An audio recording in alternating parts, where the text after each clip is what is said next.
change to my settings there. All right, there we are. So now we should have everybody. We should have everybody in place. I think we were not talking to a group, and so for you all, glad that you are joining us now.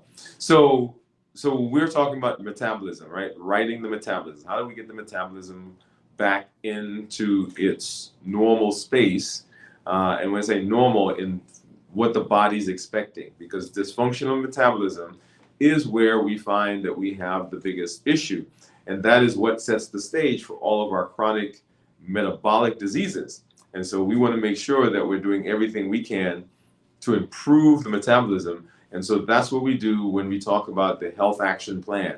Remember, the health action plan is the functional medical health arm of limitless living. It is the design, it is the blueprint, it is the guardrails, it is the checklist that we are using as we are moving down the path of becoming metabolically healthier. And when I say metabolism, remember that is the body's method, that is the term that we use for the body taking food and converting it into energy that we need to live and survive in our brains and our hearts and our lungs and all those different organs. So that's metabolism. And so anytime there is a dysfunction, anytime there's something that goes wrong in that process, then metabolism gets dysregulated and it causes downstream issues. And the driving force, the underlying issue that we see when it comes to metabolism is actually we see that we have hyperinsulinemia. That is too much insulin in the body. And that insulin, while insulin is a good thing, insulin is a good hormone that the body makes because it does the work that it's supposed to do. It keeps the blood sugars normal. Too much insulin can cause a problem. I tell people it's kind of like having a car. And back, I used to be able to get in cars and do things. Well, can't do that anymore. But I used to live in Ohio, and I used to be in Chicago sometimes. I used to be in New York.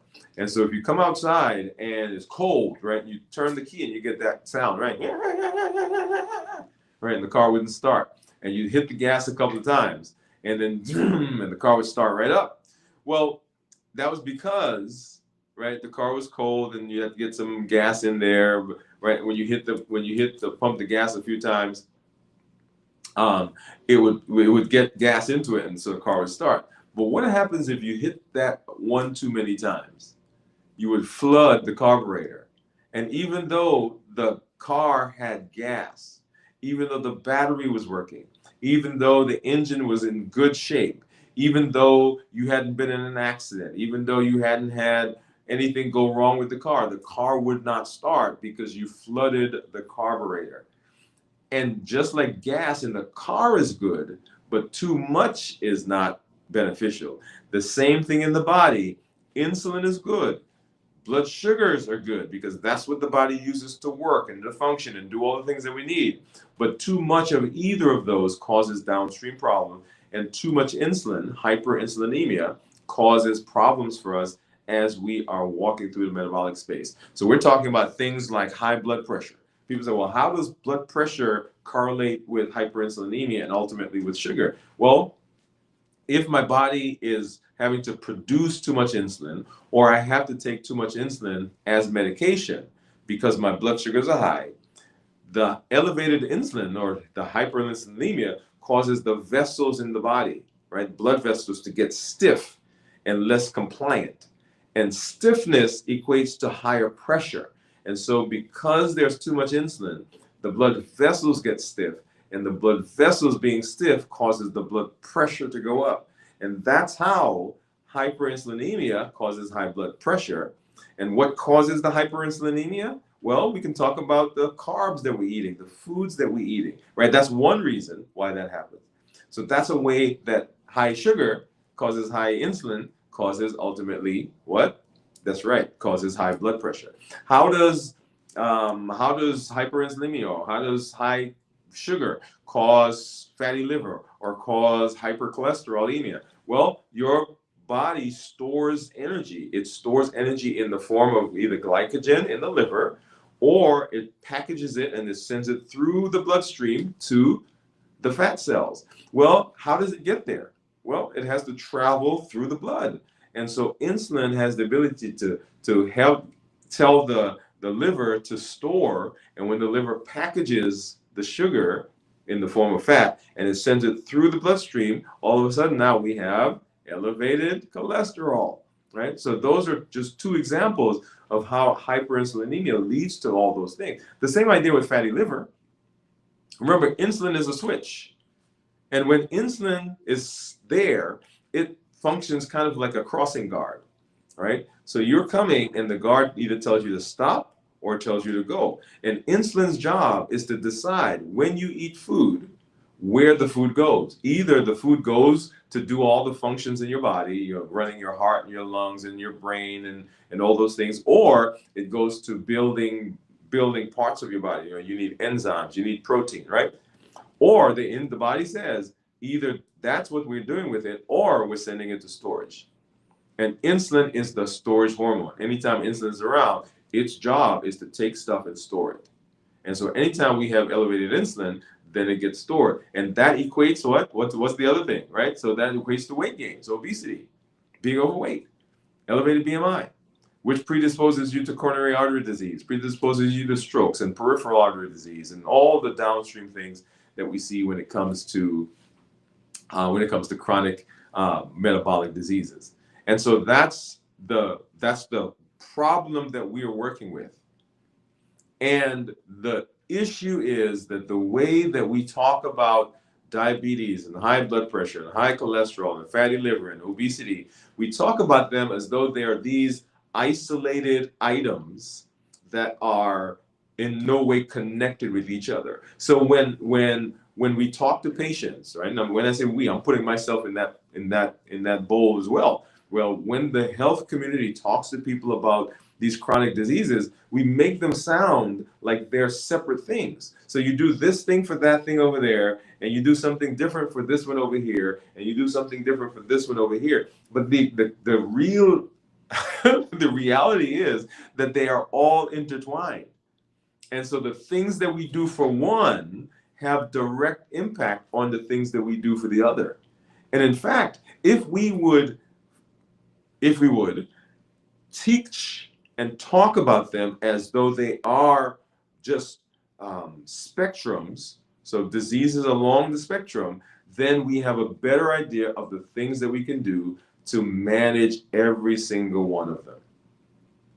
So the Health Action Plan, as we talk about, is a plan that says it's a blueprint, right? So if I follow the blueprint, just like, and I tell, I give the example of I'm a typical guy, I don't read instructions, right? So I get a box of something I'm supposed to put together. My son gets something, or, when we're doing the strength, strategy, and mindset, we got the weight set, we got the rack that's got to go together. Or my wife goes out and she buys something, says, hey, can you put this together? And the first thing I do, right, let me put my hands up. The first thing I do is I look at the box and say, what is it supposed to look like? Okay. And if I look at the parts and I'm like, okay, well, those parts, I think I can put those together to make that look like this. Now, that doesn't always happen, but most of the time it does. But if I look at the blueprint, I look at the box, I say, okay, if I follow those instructions, then the product that I get over here is going to look like what's over here, what they tell me is going to look like. That's a blueprint. And the Health Action Plan functions as a blueprint. If you follow it, if you do these things, then the product that you end up with is going to look like what you expect it should look like. The Health Action Plan also is a set of guardrails. Remember what guardrails are. They are along the side of the road, and they function in case you veer off the road, that you bump into them, and they help you understand, hey, I can't keep going, I'm off course.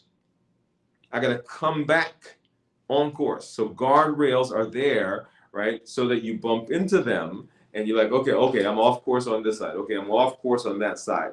And it helps to keep you on the path to your destination. That's right. One. The other function of guardrails is kind of like when you have a porch, right? So there are rails on them, or you're going up and down the stairs. They're the banister or the rails. They are there for safety. They're not there to restrict. They're not there to confine. They're there for safety. So the guardrails help to protect us in our metabolism, help to protect us as we're going through our lives in the health space. And then the health action plan also functions as a checklist. When I get on the plane and I strap in, I'm excited to know that the pilots, those people that are up there that fly the plane, they came in and they went through a checklist. They're like, okay, and I'm creating my own checklist. I'm imagining, right? This is like in the movies, but I'm not sure all they do in there, but they have a checklist. So are the wheels good? Are the flaps good? Do we have enough gas? Do we have enough oxygen? Whatever. Do we have everything that we need? And is everything functioning so that when we take off, the likelihood of getting to our destination increases if I've gone through the checklist. But if I see the pilot rush in and hop in the chair and grab the yoke, and all of a sudden we're taking off, we're like, whoa, wait. Did you do the checklist? Did you go through the checklist? And so as you are moving through your metabolic space, as you are trying to improve your health, as you're trying to improve your blood pressure and your cholesterol and all those things, right? That's what the health action plan is. And if you walk through that path, then you get the benefit. And so part of that plan, right, there are 7 pillars: walking, fasting, balanced bites, strength training, mindset mastery, rest and restoration, and planning and strategy and planning. That's it. Those are the 7 parts or pillars of the health action plan. And if you walk through that process, if you are consistent, small changes over time, then you get the benefit at the end. And one of those pillars is fasting, which is what brings us here today, right? So we do a fast once a week, starting on Tuesday, and usually start Tuesday after my meeting here in the office. And we go from Tuesday, and I invite our community to come along and fast with me. Now, a lot of people are interested in fasting. They've dabbled with fasting. They're not quite sure about fasting. And this is a space where you can come and we can walk through the fasting together. So we had folks who started on Tuesday with us and they ended their fast yesterday, 24 hours. Congratulations. Kudos to you. Like I said, balloons and fireworks and all those things there for you. Then we have people who started yesterday and they are ending their fast today. Right now, as we are live, they're ending their fast. And I give hand claps and all that to all of you who are out there who've done that. And then there are people who are starting today and they're going into tomorrow. So if you fasted the first day with me, put a number 1. If you fasted the second day, put a 2. If you're fasting now today to tomorrow, that's the third day, put a 3. And if you're doing a complete fast with me, and I am actually doing a 72-hour fast, then go ahead and put a T in the comments so that we know that you are there. There are so many benefits to fasting. We talk about the metabolic benefits, but I want to spend just a moment and talk about the non-metabolic benefits of fasting. And many of these should make sense. And if they don't make sense, you should be readily able to see what's going on. So remember, when we talk about fasting, and fasting, first of all, does a few things metabolically. One, it decreases insulin. It suppresses the appetite and reduces sugar. And those really are the 3 pillars of reversing diabetes: decreasing insulin, suppressing appetite, reducing sugar. Right? Those are 3 pillars. Well, let's walk through that process. When you fast, there are hormonal changes that are going on in your body. Aside from the obvious benefits of, okay, I'm losing weight, my blood sugars are lower, and my cholesterol is going down, my fatty liver is getting. Aside from those, there are hormonal changes that are going on. When you first start fasting, your body actually sees that as a stress. Right? So your cortisol level initially goes up. But that is short. Right?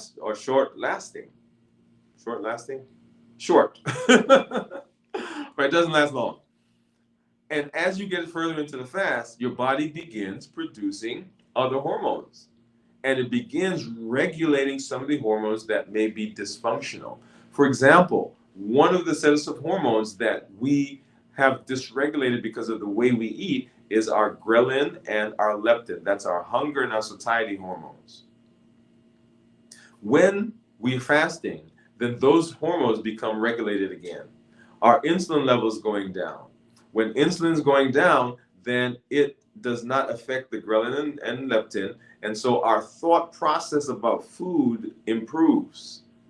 I tell people when I get ready to get into a fast, I get excited. Why do I get excited? Because the food noise goes away while I'm fasting. The food noise, right? The thought about food goes away. Because of the fasting, my body is producing, during when I get into ketosis, is producing ketones. Beta hydroxybutyrate is a hormone that helps with brain focus. My body produces BDNF, brain-derived natriuretic factor, which is like miracle grow for the brain. So there are connections that you make during fasting. There are emotional benefits that come from fasting. There are here's one for guys, right? So testosterone is regulated better during fasting. Right. So there are the obvious metabolic benefits, but there are some other benefits that, and we won't get into more of that right now. But just to name a few. But let's go ahead. Let's talk about metabolism. Let's talk about metabolism. Insulin is the switch. When insulin is there, then insulin says store. That's its job. It says to store. Bring blood sugar down and take that stuff and put it in storage. It's kind of like you go into the grocery store and you go to one of these big stores and you buy, a 1,000-pound bag for $2. You know those stores. And you come home, you're going to cook some of that, but most of it goes into the pantry. And when you finish eating what you've cooked, then you go back to the pantry to get more. But when insulin shows up, it's like there's stuff in the pantry, and we go back to the store and we buy more stuff to put in the pantry. And we keep putting more things in the pantry, and we never use up the stuff that's there. As long as insulin is elevated, as long as we have hyperinsulinemia. And this is not just for diabetics. Those people who talk about pre-diabetes, people who struggle with obesity, people who are struggling with metabolic diseases, you know why those diseases are there? It's because the insulin is elevated and insulin is causing that. So because it's storing, because insulin is giving that signal, our weight goes up. And here's the thing that makes that's frustrating. I was going to say some other words. It makes frustrating. Here's the thing. So I decide, and I'm picking something. So I decide today I'm going to eat something that causes my blood sugar to spike up. And let's pick something silly. Let's see. What can I pick? Okay, Cadbury chocolates. I'm not sure why I picked that. If you've been following us, you understand. So you go and you buy some Cadbury chocolate. And today you eat it, this morning. Say it's midnight, and you ate Cadbury chocolate. And the blood sugar spikes up. And if you're diabetic, you see that. You know that the blood sugar went up. If you're not diabetic, you don't see that because your body takes care of it. Well, for both of those instances, whether my body took care of it if I'm not diabetic, or I have to do something about it because I am diabetic, the blood sugar now is normal, right? So we did a great job of treating the blood sugar. However, naturally, by medication, whatever, it went down, and the blood sugar is now perfect. Wake up in the morning, blood sugar is 90. Well, that insulin that came out, when it was there, it did a few things. It took some of that chocolate and it sent it to storage. That's number one. So your weight just went up because you ate the chocolate, because the insulin came out. The weight just went up. Insulin stimulates the appetite. So now you ate the chocolate at midnight, insulin comes out, blood sugar is better, but for the next 36 hours, it's like you can't get enough to eat because the appetite is stimulated, because insulin dysregulates leptin and ghrelin, those hunger and satiety hormones. So now you feel like you have to eat all the time. You can't get full because you ate chocolate 36 hours ago at midnight.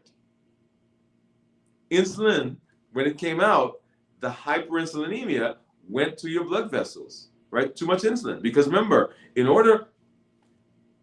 the thing. Say you eat a whole thing of Cadbury, right? So there are 1, 2, 3, 4, 5, I think 5 or 6 columns with 3 or 4, right? So 3, 6 is 18. I think that's right. Don't quote me on that. Go look at the Cadbury. You ate the whole thing. Now, if you're a diabetic, technically your blood sugar should be like 200-300. If you're not a diabetic, your blood sugar spikes up and it goes back down.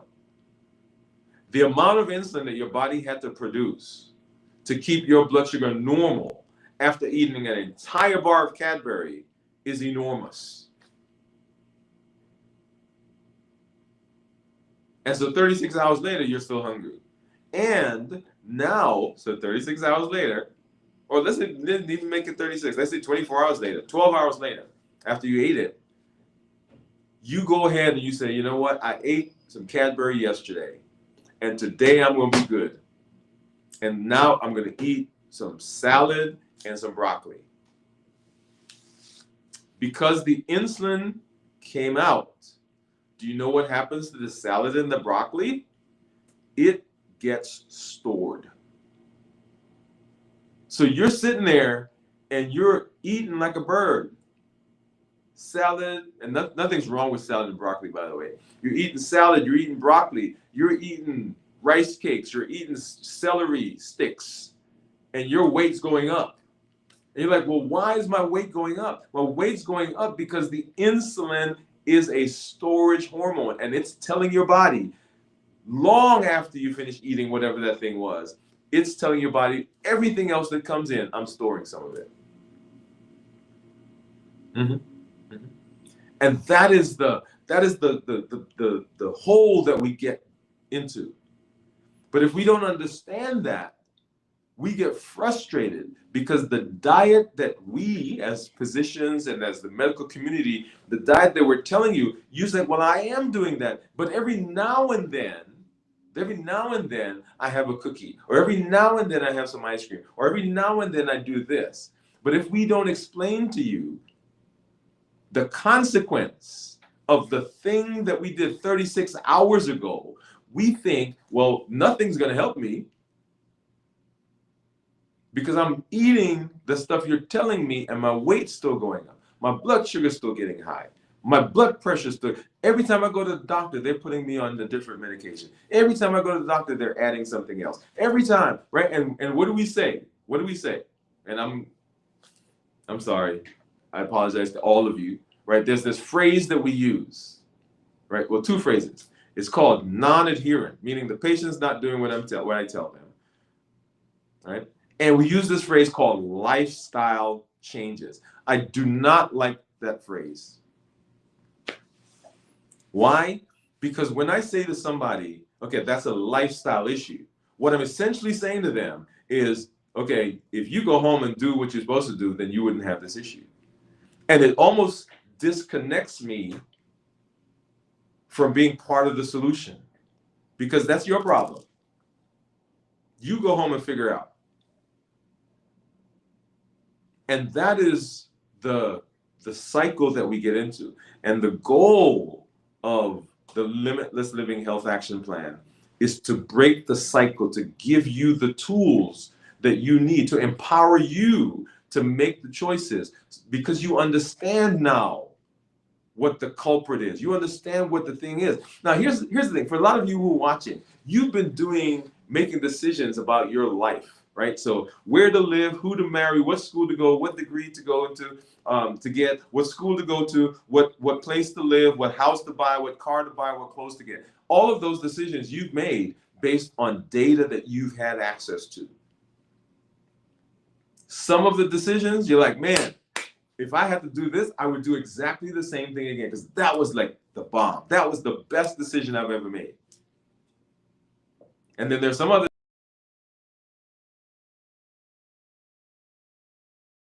one that I would do. That was not a good one. That was not a good one. Mm-hmm. but you made it based on information. And the health action plan allows you to gather that data, and then based on that data and based on your understanding now of how the process works, how the body works, how the hormones work, it allows you to make the decisions that are in keeping with where you want to be.